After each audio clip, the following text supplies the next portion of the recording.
Well, hello, and welcome back to another Skelly edition of Ghost Stories Told from the South. I am your host, Stephen LeBooth, and I got some creepy, scary stuff for you today. Well, I hope everybody's been great, having a spooky time. Yeah, man. It's all going good here. Weather's just a roller coaster. Some days it's cold, some days it's in the 70s. They don't want to make its fucking mind up.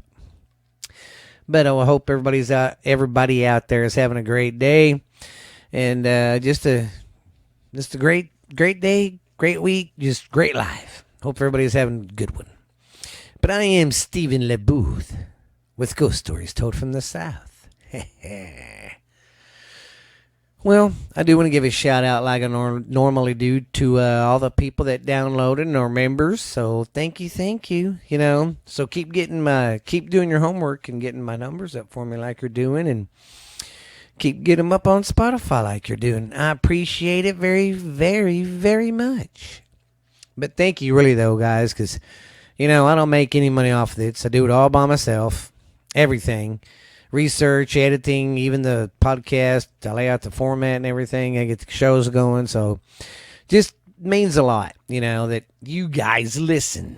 And you're faithful listeners. That's what's fucking awesome too. So, well, since it's Christmas time, of course, I'm going to go over scary Christmas stuff. I might have done. I know I did it last year, but I don't remember what I covered. I should have went back and looked, but I didn't. But if I did, I'm sorry. And if anybody has a story, go to Facebook and look up Ghost Stories Told from the South, and slide in the DMs and tell me your creepy Christmas story or some legend from where you live, or whatever. But yeah, gonna be a good show today though. I got like 5-6 stories to tell you. So, and if I fuck up on the reading some, I'm sorry. And if a lot of y'all can't hardly listen because of my reading, I'm sorry, but hey, it is what it is. I try my bestest.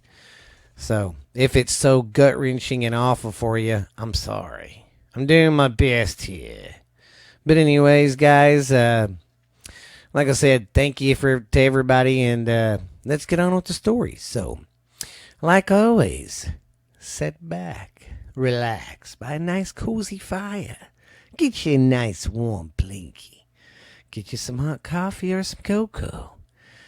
And hit play and relax. And get ready to be a little scared. Okay.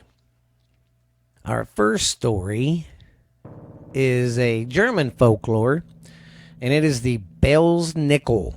Belsnickel? So I hope I'm saying that right.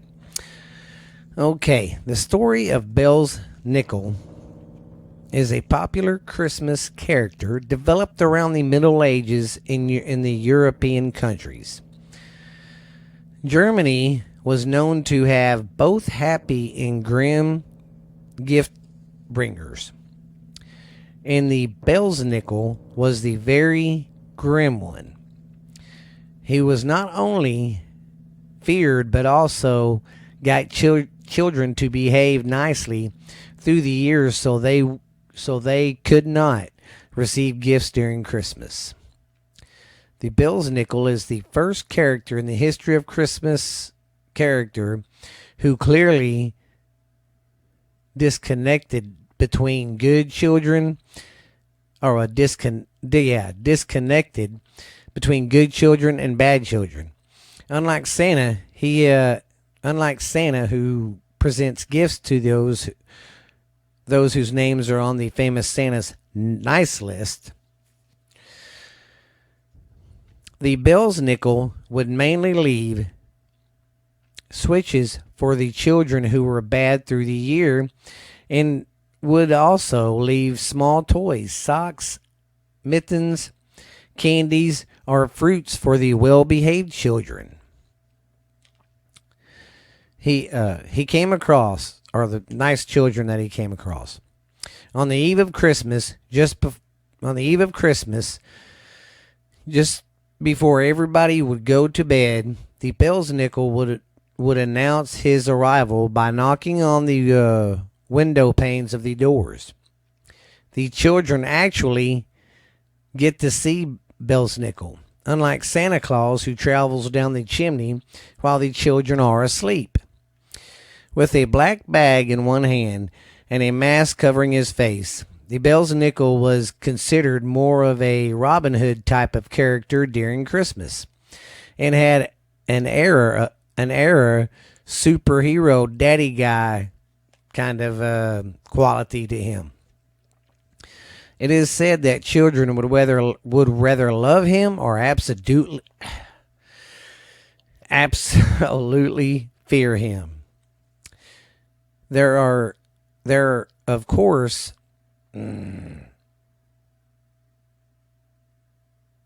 There are, of course, scarier versions of the Belsnickel's legend, as it that he used to drag naughty children into the forest and make them pay for their misbehavior through the year. One story suggests that they used kidnapping naughty children from their beds and never returned them to their parents.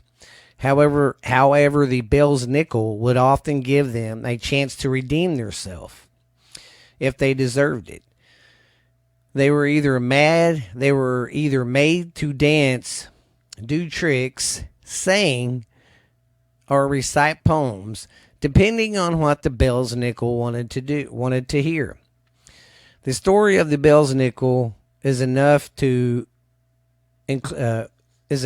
put fear in children. No wonder then that later disappeared into obscurity after the introduction of a Meyer Christmas character into the picture. Nowadays, the story of the Belsnickel is resaid or even despited in parts of Germany to wreak some Christmas havoc for good humor and to scare naughty children.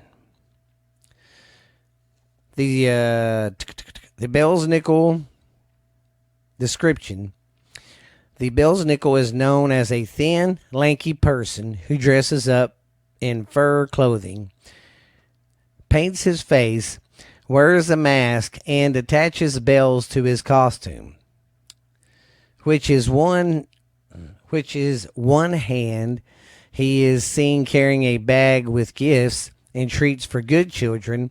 In the other hand, he would have a switch or a whip for the bad children. His costumes are black in color and usually reflected his grim character. Children feared his masked figure, though he was viewed as a hero in the eyes of many children. He kind of has the bells. Now I kind of know where the bells for Santa's suit comes, because Santa has bells on. Huh. This is Christmas time in the land of the Belsnickel. There is a land of wilderness.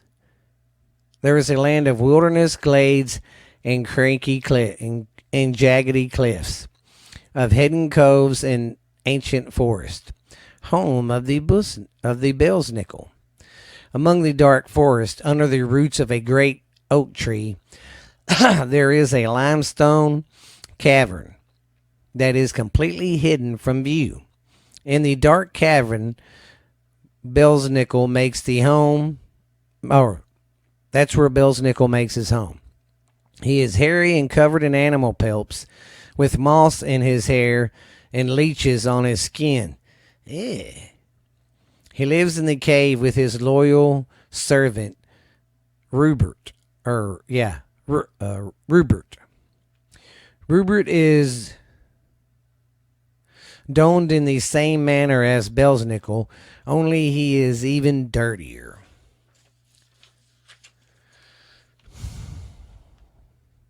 Blackened from the soot of many fires and smudged with grease of many meals, every year when it gets to be about this time of year, when the leaves have been shedded.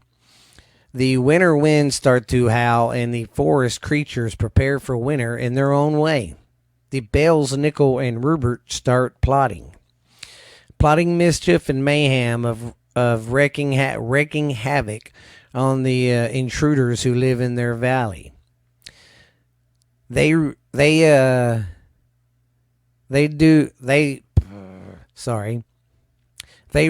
in events of seasons past. Then of seasons past when they scare cattle, carried away children, and spread fear throughout the countryside. The Belsnickel has also been known to find wild onions to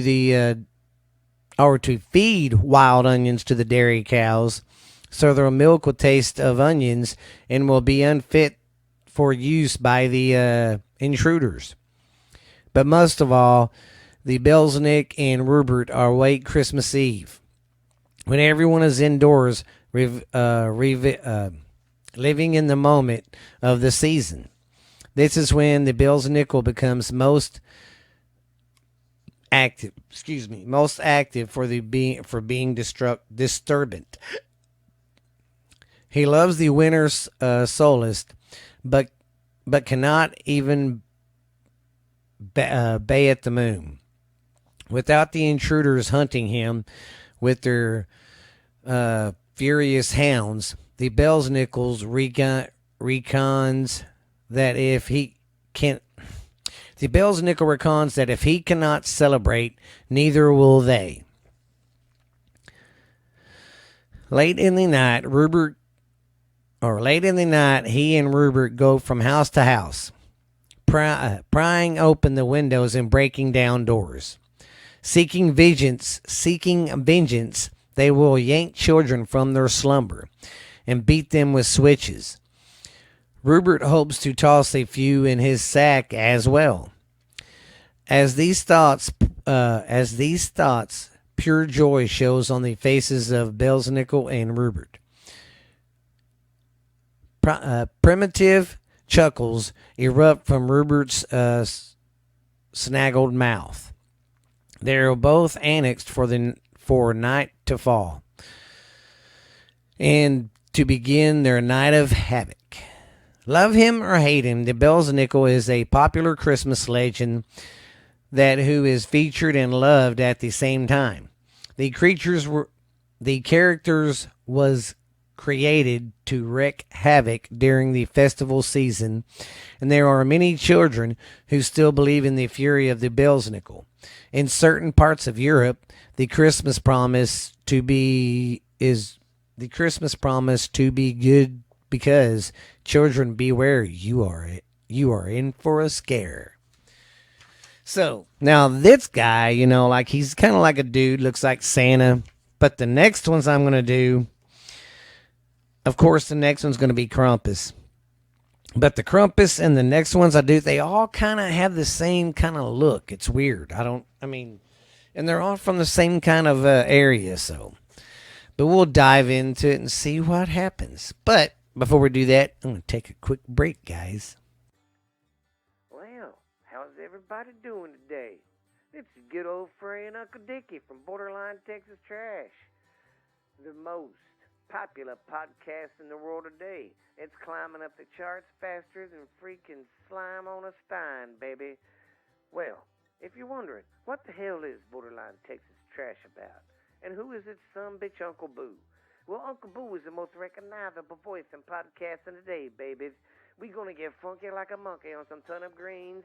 I'm coming in on white lightning, baby, on a silver saddle to bring you the best of Borderline Texas Trash, baby. I'm your host of the show, Uncle Boo. We go over everything. We do a little bit of politics at the end, but not much. I don't step into that bullshit a whole lot. But we have fun. I go over stupid world news of the day, talk about stuff from the past, what the cost of living or stuff was like that. And we just talk about all sorts of fucking fun facts, do a little joking around. And my niece joins the show sometimes. We do a little segment called Ash Handy's Garage on Friday nights, baby. That's our live show we do sometimes. And then I got the uncle that I talked to down in Boothville, Louisiana.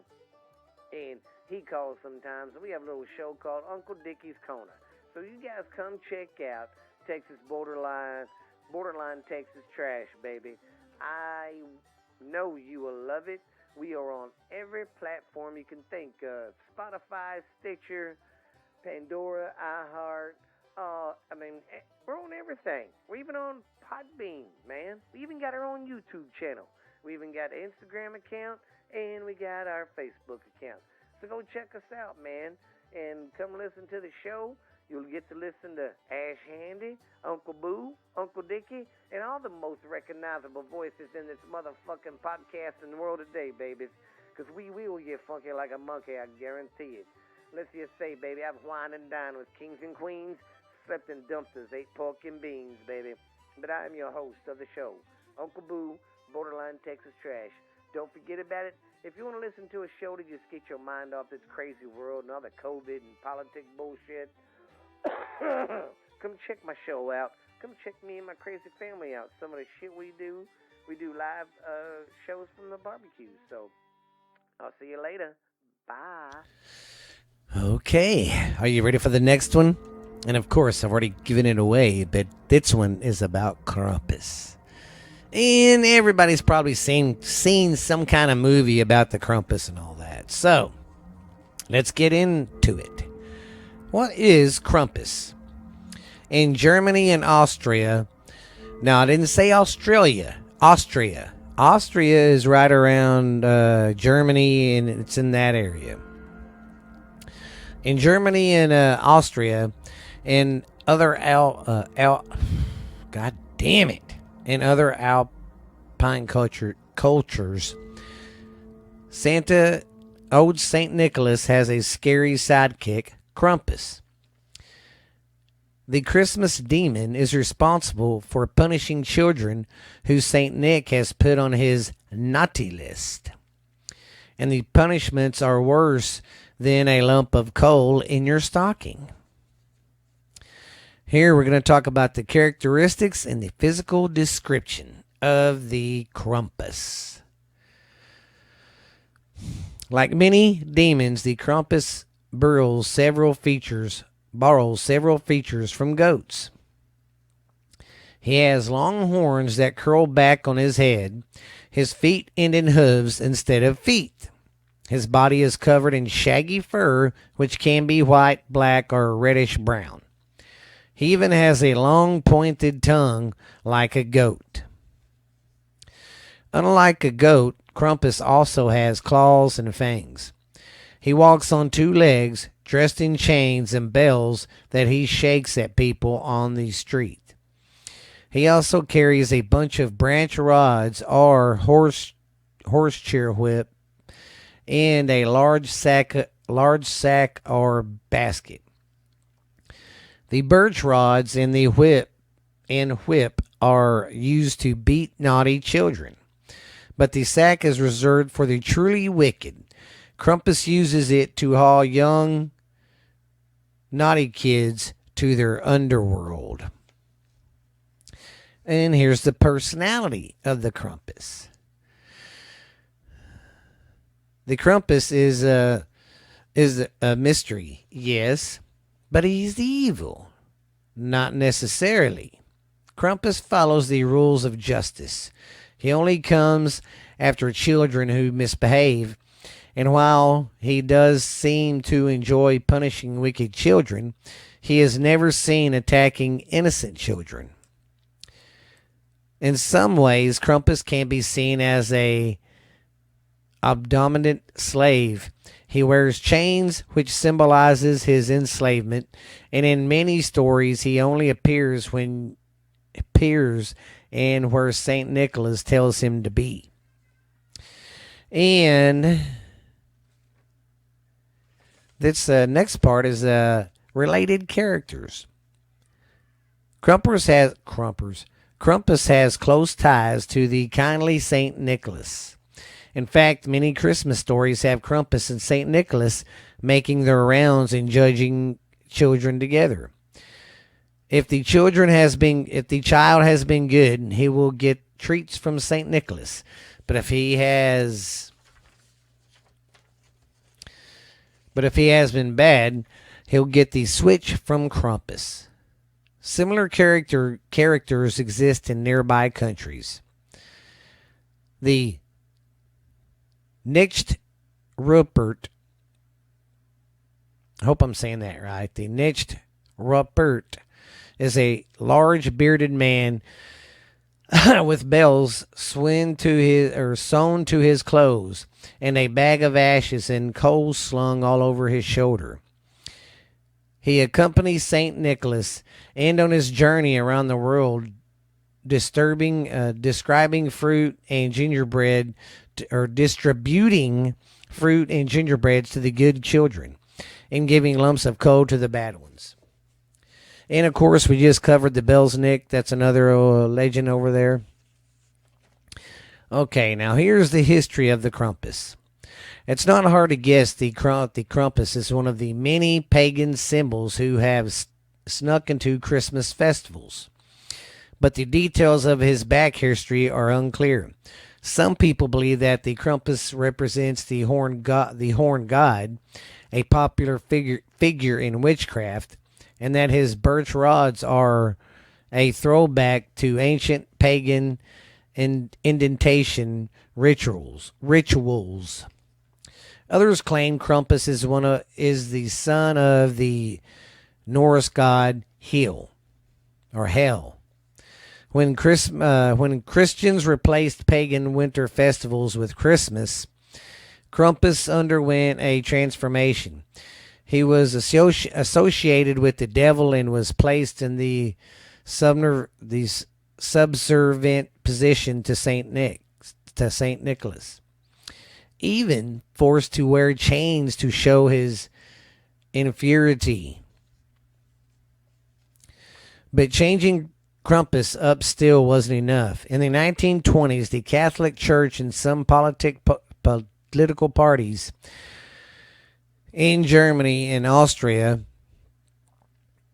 put an outright ban on Krampus, celebrating this Christmas demon was not only popular, but it was illegal. But Krampus lived in Germany and Austria and in Austria tradition, and by the 1960s, he was allowed to come back into the light. Now he was embraced as a folklore figure, and the public latched on to Krampus as a way to reconnect with their innocence. Oh, with their ancestors. I'm sorry.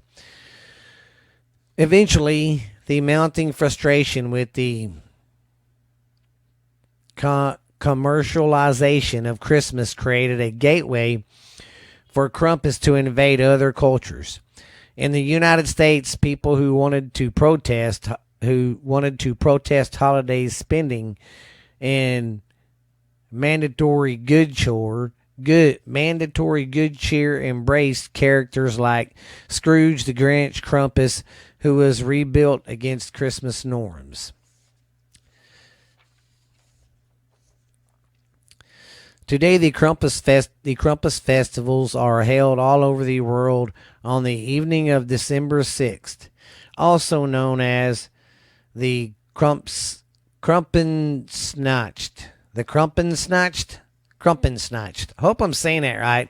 My friends in Germany, y'all help me out. Let me know if I'm saying that right. Krampensnacht. The legend has it that this is the night Krampus goes after bad children. Accordingly, young men dress in fur suits and horn masks and flock to these streets, snarling and shaking their chains at anyone who stops to watch the scary parade. Krampus has also carved out a small piece in horror too, even inspiring a horror film called Krampus. So, if you haven't seen that movie, it's fucking amazing. My kids are in there watching it right now. It's a good Christmas show to watch. All right, that was the Krampus. Now, there was some stories some other characters in there that were kind of like him that I'm going to be talking about too. Like I said, there's a couple of these I'm covering. They're totally different names and they come from different areas, but their descriptions kind of close. Okay. Well, before we do that, I need to get a drink and we will take a little breaky. You ever look up at the sky at night and look at the stars and wonder, are we the only ones really out here? Have you ever wondered how much our government hides from us? Have you ever wondered why so many mysteries go unsolved? What really happens? What's the clues? What's the evidence? Ever wonder if Bigfoot or Mothman is real? Then, if so, come listen to this podcast called What's Really, Really Out, Out There.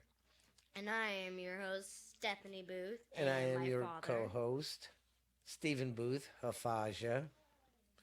And if you're into UFOs,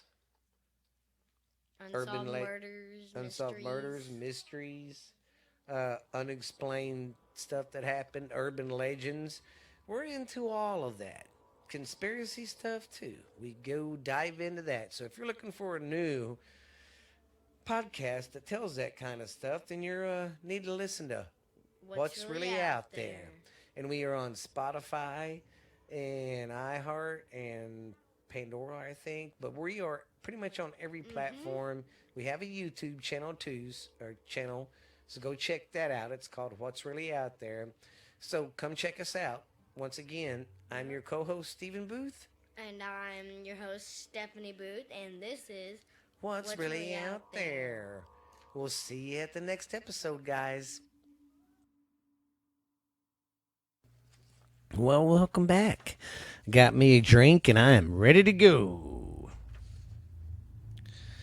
All right. This one's kind of short. Couldn't find a whole lot on it, but this is the story of the Knecht Ruprecht.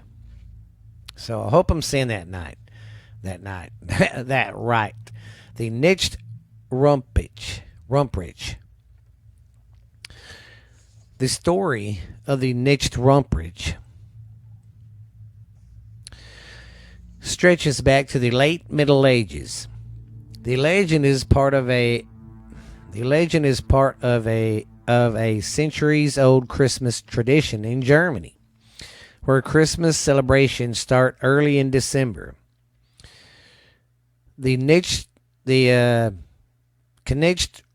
Ruprecht. Anyways, I'm just going to say the Knecht is the dark companion of Saint Nicholas, who rewards good children each year with gifts and candy on December 6th, St. Nicholas Day. The hell-bound counterpart is known by many names across the continent, such as the Knecht Ruprecht, the Black Peter. I'm not lying. It says Black Peter.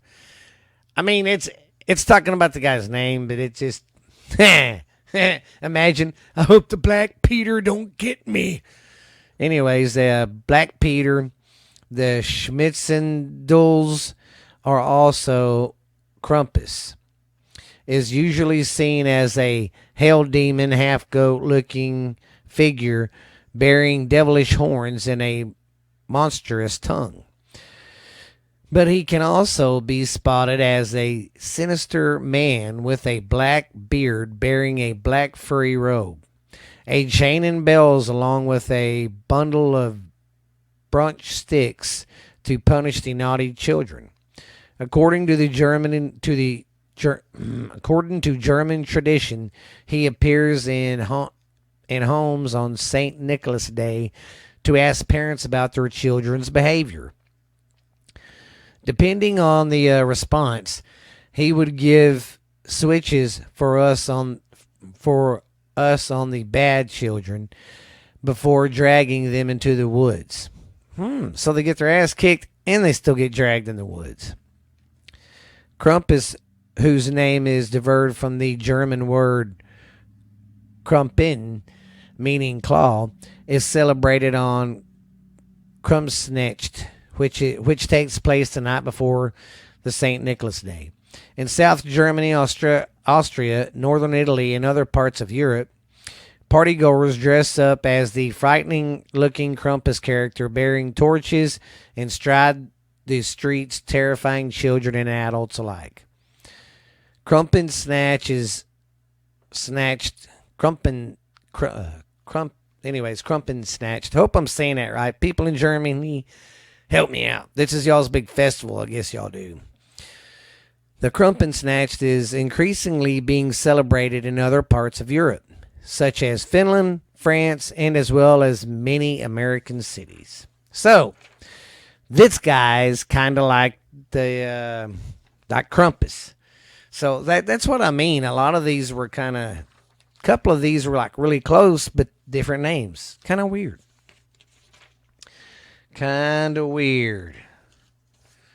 All right. Well, our next story. Yeah, that was a little quickie. All right. Our next story is the Perchten.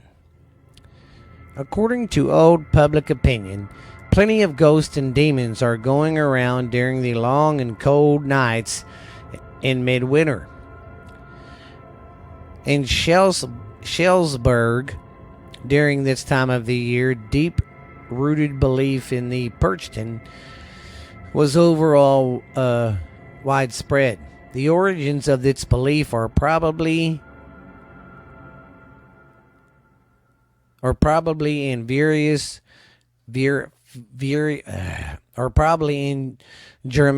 the German traditions. Excuse me. Based on the female defianty, in the year of our ancestors, Frau Perchetta was a demonic character, half goat, half man. Who appears at the end of the old year, beginning of the new year, accompanied by many evil figures. She watched over the people and protected them against bad demons, and also metes out the punishment. In the 16th century, her name was also given to the evil creatures accompanying her and young athletic men wrapped in grim, foursome and awful masks moved out from house to house to banish the banned demons and ghosts. During the 17th and 18th century, the Catholic Church tried to ban the healthiest Perchten costume, but with little success. In the 19th century, the Perchten, the Perchten became popular again. During these centuries,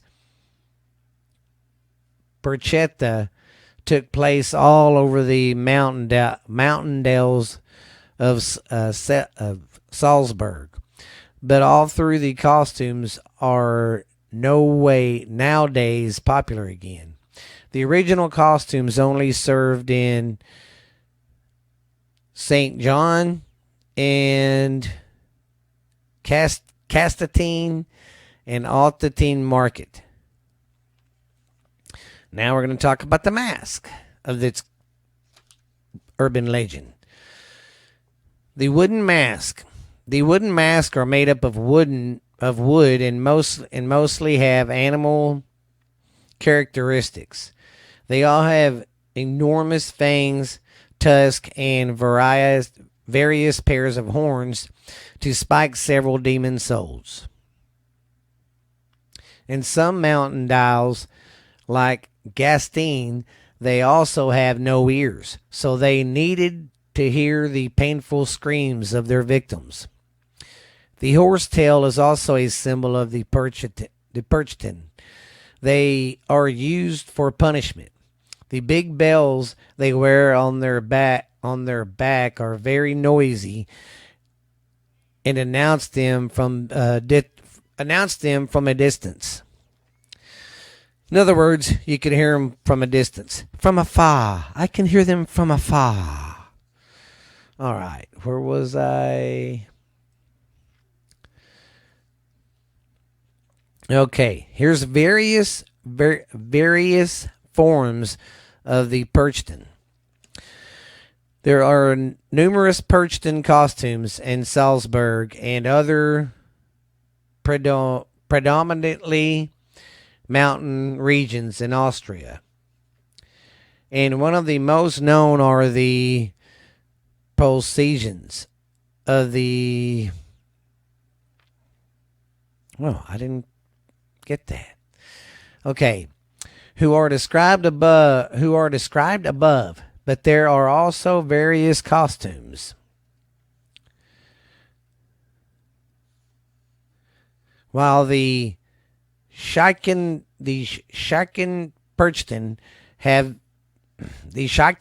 have to ban demons and ghosts.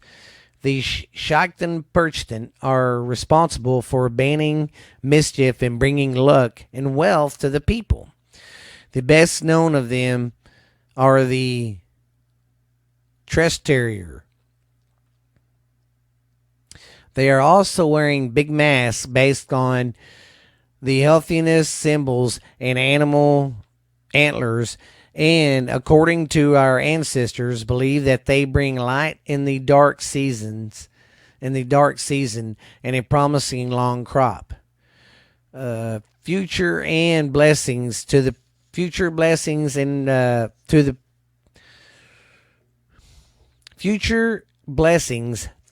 and gives future blessings to the people. Well, that was that, guy. See that one right there. Now, see that one was the same as the Krampus and the Knecht Ruprecht, whatever the fuck it is. I'm sorry, guys. Some of these European words make me stutter and fucking Stanley, and I'm very sorry for that. Okay, let me get a drink and get with our next one. I will say this: if you're ever gonna do a lot of talking or do a podcast or something, don't drink Sprite, because I brought a Sprite in here with me. And, man, every time I guzzle it, I got a burp. I guess I should have watched them TikTok videos, huh? All right, I'm back. Now, this one's called the Grla. Now, it's short and dumpy, and it looks just... It's a troll, basically. A fucking troll, a fat troll. Grla's origins, who lives in the Grla, who lives in the mountains of Iceland, like Krampus and Mary Lloyd. She is a Christmas monster and only appears around Christmas time. The stories about her in Iceland vary. Some say she is just a kind of boogeyman who enjoys scaring people. Other stories present her in a much darker form, saying she murders children and eats them. In Iceland, she is as famous as the mother of the Yell lads and has the Yell cat as a pet. Now, here's the folklore of this legend. The Grla is very similar to Krampus in many ways. While Santa brings good children presents, the Grla has an unsatisfying hunger for naughty children, and she also is grumpy. Like Krampus, she kidnaps them in a sack. She then brings them home to cook them alive and turn them into a stew. Kid stew. Like Santa, Grla has helpers. Her 13 sons, known as the Yell lads. They are usually much less cruel than their mother, and simply play pranks on people during the Christmas season. Where was I? And it depends on the version. Some tales have the Yell lads as a homicidal, child-eating monsters, especially the older stories. So I guess just depends on which generation you hear it from. The Grla also has a giant cat named the Yow Cat. Whether or not you were naughty or nice, or if you're an adult or a child, you are at risk of being eaten by the Yell Cat. The only people that would not eat are the only people he would not eat are those who have gotten new clothes for Christmas. That's fucking weird. The only people he wouldn't eat are those who have gotten new clothes. Well, that fucking sucks. What if you couldn't afford clothes? What if your parents couldn't afford to get you goddamn clothes? Is it going to eat you because you're poor? That's shitty. Well, you didn't get new clothes. I'm going to fucking eat you. What a dick. Wow. That's messed up, man. Okay, we've got one more couple more stuff to tell you. Oh God. Grla is married to her third husband named Lepaliolo, who lives in the Damenburgo lava fields in a cave. This historical area is rifled with supernatural mischief, according to folklore. Due to the unique natural castle formations and traditional tales of being the place Satan himself landed when he fell from the heavens.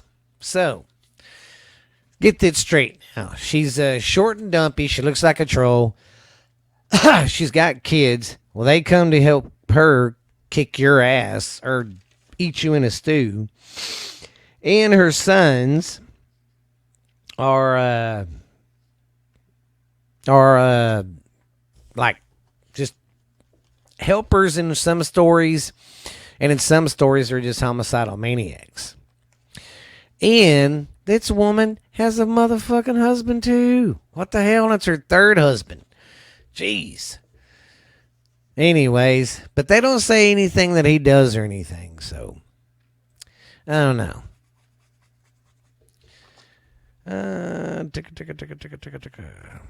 All right. Well, we'll warn you. I am going to do some stories on the Yule lads and the Yule cat. So, next week's going to be pretty good. Pretty good. All right, we have, I think, one more story coming up, my friends, to the show that never ends. Okay, here's our next story. Okay, our next story, sorry if I effed its word up too. Le Pure Fondart. Le Pure Fouettard.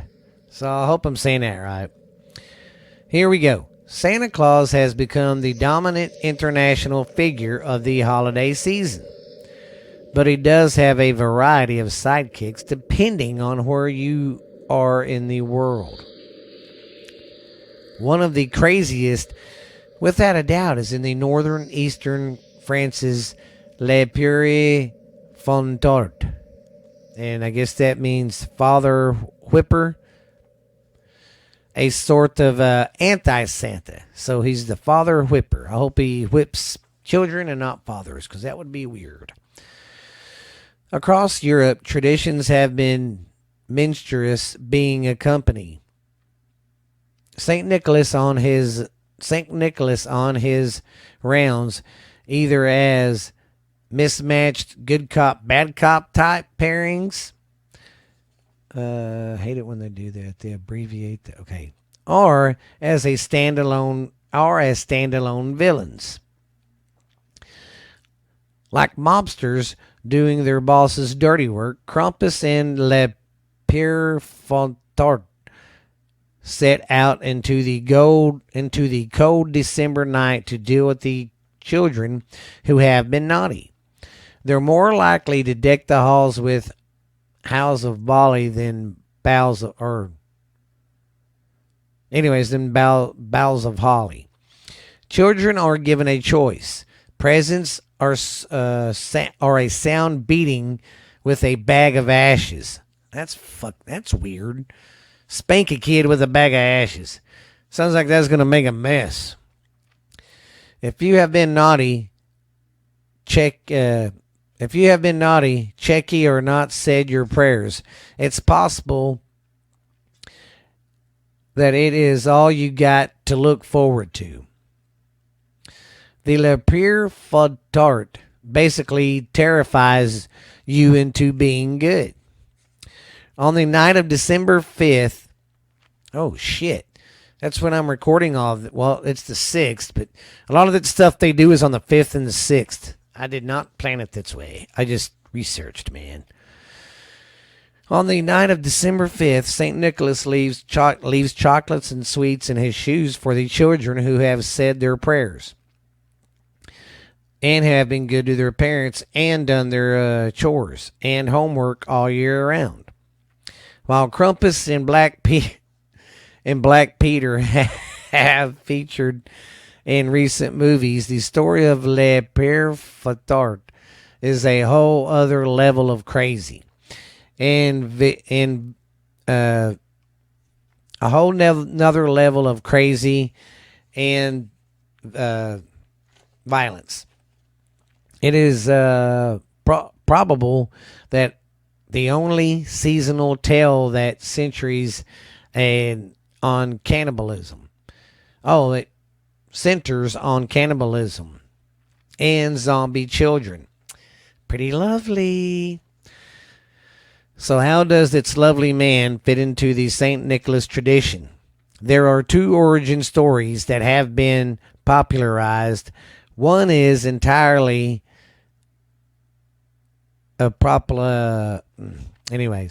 one is entirely maybe true or not, and the other one has its roots in the 16th century medieval siege in the eastern city of Metz. The first, which started to be told around 1150, involves an evil butcher who kidnapped 3 lost children, murdered them by slitting their throats, covered the meat up, and put it in a salting tube. Okay, so he's a weirdie. Saint Nicholas turned up at the door and asked the butcher.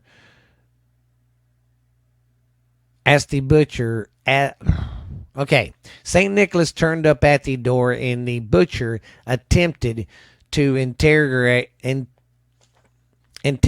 ask himself to his saintly visitor by offering him his best meat. Instead, Saint Nicholas researched it. Anyways, okay, here we go. St. Nicholas researched the boys from the dead and then sent them back to their parents. Oh, so the kids didn't die. He brought them back to life. Seeing an opportunity for the butcher to repeat his sins, the butcher became Father Whipper, a sort of internal servant who basically acts as the bad cop to Saint Nick's good cop. The second story relates to the around 1552 or 1553. The Siege of Metz. Part of the war between France and Henry II and the Holy Roman Empire. During the festival period, locals decided to burn the effigy of the Holy Roman Empire, Charles V, and dragged it through the streets. A group of tanners treated the Father Whipper character. Oh, wait a minute. A group of tanners created the Father Whipper character and based his physical appearance on the brute look of a very early version of the guy who later started putting on bonfires. So why they named Father Whip? Le Père Fouettard is often described as a dish-valid-looking brute in black robes, either black or a red beard, who carries a martinet ready to dole out beatings to the naughty children. He looks like something from a horror movie and is very much the stuff of nightmares. This is a culture, social, religious through line, all those folk traditions. Told the lines, say your prayers, be good to your parents, and you'll be rewarded. If not, watch out. That is kind of creepy how, I grew up with my parents telling me, if you ain't good, Santa ain't bringing you shit. But in their tradition, they tell their kids, well, if you're not good, he's going to take you in the woods and eat you, or he's going to beat you, or he's going to kill you. That's crazy to tell your kids that, but hey. Well, that last story was pretty good, but that's kind of crazy how he killed them kids and Santa was asking him about it, and he lied basically, and Santa brought him back to life and gave him a fucking job. Ain't that weird? Well, guys, like I said, sorry if I was stumbling and fumbling through this on a lot. I shouldn't be that bad next week. I don't have a whole lot of frustrating names next week, so it ought to be a pretty good show. Looking ahead to see what I got. Ought to be pretty good. See, like I said, next week I'll cover the Yule lads, the Yule cat, the clown puppet, and the headless horseman of Rose Hall in England. And I'll be doing maybe the tale of the mistletoe bride.